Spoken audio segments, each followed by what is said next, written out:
आज इजराइल और फिलिस्तीन जो है जंग पे जा चुके हैं। हजारों रॉकेट्स की बौछार हो रही है, लोगों की मौत हो रही है और इजराइल और पैलेस्टीन का जो कॉन्फ्लिक्ट है वो दोबारा अपने चरम पे पहुंच चुका है। तो इस वीडियो में हम बात करेंगे कि इजराइल और पैलेस्टीन की जो करंट सिचुएशन है वो क्या है, इजराइल और पैलेस्टीन का ये जो कॉन्फ्लिक्ट है ये दोबारा प्रोवोक कैसे हो गया, और हम एंड में वीडियो के आपको थोड़ा सा ब्रीफ दे देंगे कि इजराइल और पैलेस्टीन की जो सिचुएशन है वो हिस्ट्री कैसी रही। तो सबसे पहले तो हम थोड़ी ज्योग्राफी देखते हैं इजराइल और पैलेस्टीन की मैप पे। ये आपको थोड़ा सा अजीब लगेगा कि दो देश कुछ इस तरीके से टुकड़ों टुकड़ों में एग्जिस्ट करते हैं। अगर हम बात करें गाजा स्ट्रिप की, वो एकदम अलग ही दिखता है, लेकिन इजराइल और पैलेस्टीन का एक पार्ट है वेस्ट बैंक, जिसमें आप देखोगे टुकड़े टुकड़ों में इजराइल और पैलेस्टीन दो देश एग्जिस्ट कर रहे हैं। और ये सिर्फ देश ही नहीं, इनके शहर भी बटे हुए। अब इनकी राजधानी जेरूसलम की भी बात कर ही लेते। जेरूसलम जो कि 3 धर्मों का पवित्र स्थान है, वो भी आपस में ऐसा ही बटा हुआ है। कहीं पे पैलेस्टीनी मुस्लिम्स रहते हैं, अरब मुस्लिम्स रहते हैं, तो कहीं पे इजरायली ज्यूइश रहते हैं। ये प्रवोक तब होता है जब इजराइल की पुलिस पैलेस्टीन की जमीन पे पैलेस्टीन के लोगों को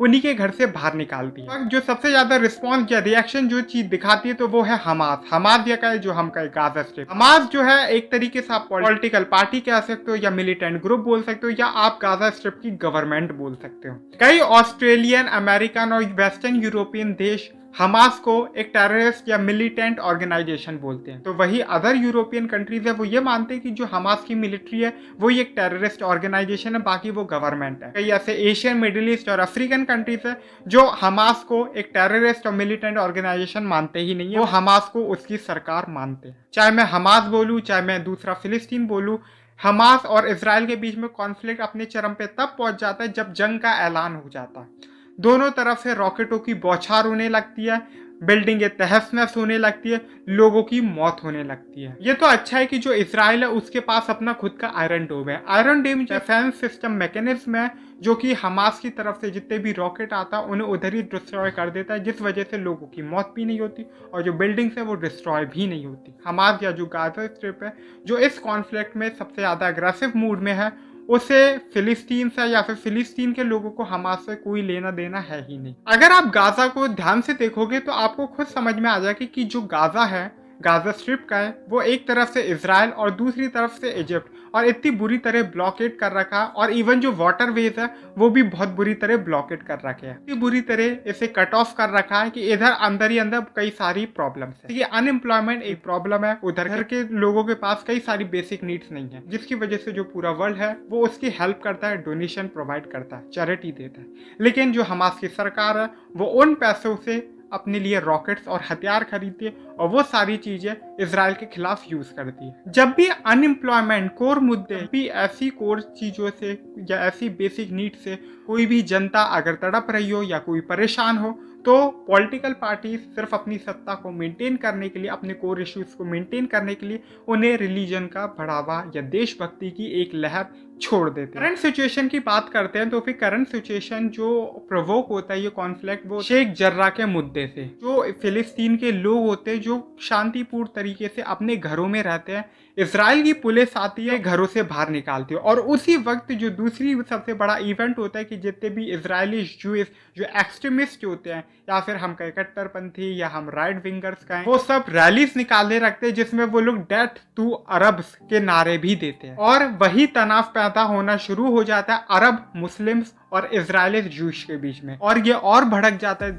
जब इजराइल के कई सारे राइट विंगर एक्सट्रीमिस्ट नेता जो होते हैं, बड़े बड़े पॉलिटिशियंस होते हैं, वो अपनी रैलीज निकालते हैं और कई सारे ऐसे नारे देते हैं जिससे ये कॉन्फ्लिक्ट और बढ़ जाता है। तो तरफ से पत्थरबाजी होती है, प्रोटेस्ट होता है जिसको पुलिस मेंटेन कर लेती है और कई सारे लोग इंजर्ड भी होते हैं। और ये प्रोटेस्ट अपने चरम पे बढ़ रहा होता है जब अल अक्सा मॉस्क के अंदर जो इजराइल की पुलिस है वो उधर मुस्लिम या अरब मुस्लिम जो प्रेयर कर रहे होते हैं उनके ऊपर रबर बुलेट फायर करना शुरू कर देती है और स्टन ग्रेनेड का इस्तेमाल करती है। इजराइल पुलिस ये कहती है कि हमने ऐसा इसलिए किया क्योंकि इन लोगों ने पत्थर जमा कर रखे थे मस्जिद के अंदर। क्राइम हुआ नहीं या होने वाला था, पता नहीं, पत्थर मिले कि नहीं मिले, खैर इन सारी चीजों के जवाब तो इसराइल की पुलिस ही दे सकती है। और इस इवेंट के बाद जो पूरी दुनिया है और इवन इंडिया के अंदर भी पूरा इंडिया है वो दो भाग में बट चुका है। कुछ लोग आई स्टैंड विद इसराइल कर रहे हैं तो कुछ लोग आई स्टैंड विद फिलिस्तीन कर रहे हैं। बहुत से लोग कहीं पे किसी को गलत ठहराएंगे तो कहीं पे किसी को गलत ठहराएंगे, लेकिन मेरा मानना यह है कि भी आदमी को उसके घर से पकड़ के निकाल देना, पुलिस का या एडमिनिस्ट्रेशन अथॉरिटी का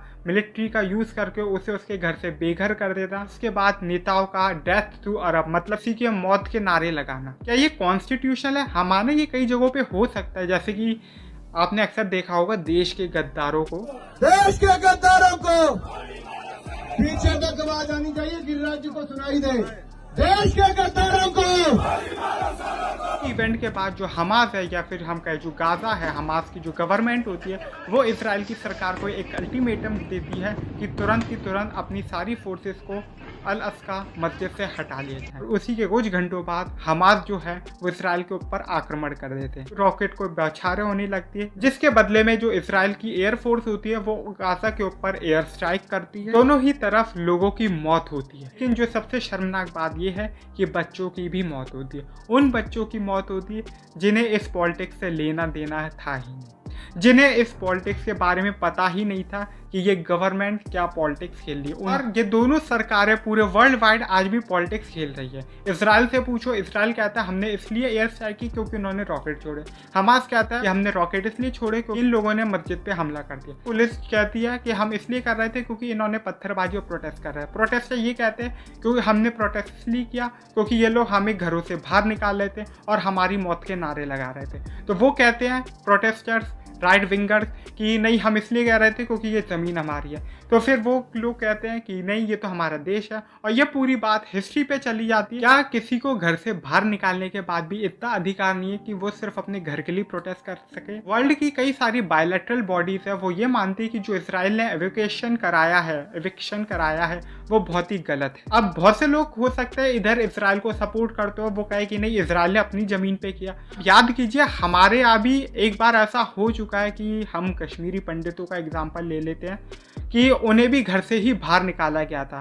तो अब आप ये समझ लीजिए अगर आप इसराइल को सही कह रहे हो तो मेरा मानना ये है कि आप ये भी सही कह रहे हो कि कश्मीरी पंडितों के साथ जो हुआ वो भी सही था। अब मैं किसी की साइड नहीं ले रहा हूँ क्योंकि दोनों ही सरकारें अपनी पॉलिटिक्स खेल रही है और दोनों ही तरफ ह्यूमैनिटी की मौत हो रही है। मौत के बदले मौत इंसानियत का ही विनाश करती है। अब इसराइल फिलिस्तीन को आतंकवादी बोल रहा है तो फिलिस्तीन इसराइल को आतंकवादी बोल रहा है, लेकिन सिर्फ कुछ लोगों की वजह से पूरे के पूरे देश को आतंकवादी घोषित कर देना ये मेरे ख्याल से गलत है, क्योंकि हम दोनों ही तरफ ऐसे लोगों को भी देखते हैं जो इंसानियत का प्रतिनिधित्व कर रहे हैं, जो इंसानियत के लिए लड़ रहे हैं। कई सारे ऐसे ज्यूस आए सामने, ज्यूस रिलीजियस लोग आए जिन्होंने फिलिस्तीन के सपोर्ट में खड़े हुए और उन्होंने ये कहा कि इजराइल की सरकार जो कर रही है वो गलत है। We as Jews are embarrassed what's happening there in the state of Israel in the Jewish name. And what's your message to the people of Palestine? They shouldn't give up the struggle. They should continue to fight and not give up the struggle against the state of Israel, because by the end Palestine will be free, because this is truth will succeed by the end. At the end of the day, the Palestinian flag will be on all Palestine from the river to the sea. कई तरफ Gaza strip या Hamas के भी ऐसे लोग आए जो उन्होंने कहा कि जो हमास कर रहा है वो गलत है। वैसे तो गलती दोनों की है, लेकिन हम गलत सबसे ज्यादा उसे बोलेंगे जिसके ऊपर ज्यादा जिम्मेदारी होनी चाहिए। इसराइल की जो मिलिट्री है वो one of the most advance military है, जिसको कम्पीट करना किसी भी मिडिल ईस्ट कंट्री के लिए शायद से बहुत ही मुश्किल की बात है। आप पे सिर्फ कोई रॉकेट छोड़ दे जिसकी वजह से आपके एक आयरन डोम की वजह से कोई मौत नहीं हुई या फिर आपका डिस्ट्रक्शन बच गया, लेकिन आप सिर्फ बदला लेने के लिए उस पर और रॉकेट और स्ट्राइक करो, तो ये मेरे ख्याल से गलत है। और इस कंडीशन में हमास की भी गलती है, गलती दोनों ही देशों ने की है। तो हालांकि ये वीडियो काफी लंबा हो रहा है तो मैं आपको एक ब्रीफ दे देता हूँ इसराइल और फिलिस्तीन के कॉन्फ्लिक्ट की हिस्ट्री का। हमारे देश में हमारा हिंदुस्तान आज़ाद होने वाला था, ब्रिटिश इंडिया आज़ाद होने वाला था और एक इंडिया देश बनने वाला था, लेकिन एक पॉलिटिकल पार्टी या फिर हम कहें एक ऐसा ग्रुप आता है मुस्लिम लीग कि लोहा गर्म है मार दो हथौड़ा, और एक देश ऐसा पाकिस्तान बन जाता है सिर्फ कुछ लोगों की एम्बिशियस की वजह से। तो इस कंडीशन में भी यही होता है, ब्रिटिशर्स जो फिलिस्तीन को आज़ाद कर रहे होते हैं और फिलिस्तीन एक आज़ाद मुल्क बनने वाला होता है, उधर भी एक ऐसा प्रोटेस्टेंट या राइट विंगर एक्सट्रीमिस्ट ज्यूज का ग्रुप होता है जो आज़ाद होते ही अपना एक नया देश बना देते इजराइल। इजराइल एक ज्यूइश कंट्री जहाँ से इस कॉन्फ्लिक्ट की शुरुआत होती है और कॉन्फ्लिक्ट इस हद तक बढ़ जाता है कि जितने भी अरब मुस्लिम्स होते हैं वो इस देश को फिलिस्तीन बोलते हैं, तो जितने भी राइट विंगर एक्सट्रीमिस्ट ज्यूइश होते हैं वो इस देश को इजराइल बोलते हैं। पूरा देश, सारे शहर, इवन जेरूसलम जो उनकी राजधानी है वो भी आधी आधी बट जाती है। लेकिन अब क्योंकि उधर एक सुप्रीम पावर नहीं थी, ब्रिटिशर्स आजाद कर चुके थे, यूनाइटेड नेशन आता और यूनाइटेड नेशन एक पार्टीशन करता और सीज फायर करता और दोनों ही कम्युनिटीज को सपोर्ट करता, एक लीगल प्रोसीजर के तहत सॉल्यूशन निकले। यूनाइटेड नेशन के बाद जो फ्रांस है वो ज्यूइश को सपोर्ट करता है, इजराइल को सपोर्ट देता है। दूसरी तरफ अगर हम बात करें, फिलिस्तीनियों को सोवियत संघ का सपोर्ट मिलता है। इस वक्त कोल्ड वार भी चल रहा था और जब सोवियत संघ किसी चीज को सपोर्ट कर रहा है, किसी देश को सपोर्ट कर रहा है, तो इसके खिलाफ अमेरिका ना खड़ा हो तो America internationally world wide level पे इजराइल को सपोर्ट देता है। और जब काफ़ी सारे यूरोपियन और अमेरिकन कंट्रीज इजराइल को सपोर्ट देना स्टार्ट करते हैं तो जितने भी अरब मुस्लिम्स होते हैं, अरब नेशंस होते हैं, वो सब मिल जाते हैं। अरब लीग वो कंप्लीटली सपोर्ट फिलिस्तीन को दे देती है और पूरी दुनिया इस कॉन्फ्लिक्ट पे आधी आधी बट जाती है। इंडिया 100% किसी भी देश को सपोर्ट नहीं करता, वो 50-50% पे लीगली दोनों ही देशों को सपोर्ट करता है, चाहे वो फिलिस्तीन हो चाहे इजराइल हो। तो आई होप आप समझ गए होंगे कि प्रेजेंट कॉन्फ्लिक्ट क्या चल रहा है, करंट सिचुएशन क्या चल रही है और इनकी ब्रीफ हिस्ट्री क्या थी। इस वीडियो को लाइक कीजिएगा, सब्सक्राइब कीजिएगा मेरा चैनल, कमेंट कीजिएगा अपने व्यूज, इस वीडियो को शेयर कीजिएगा ज़्यादा से ज़्यादा। तब तक के लिए बाय बाय, फिर मिलेंगे आपसे एक नई वीडियो में।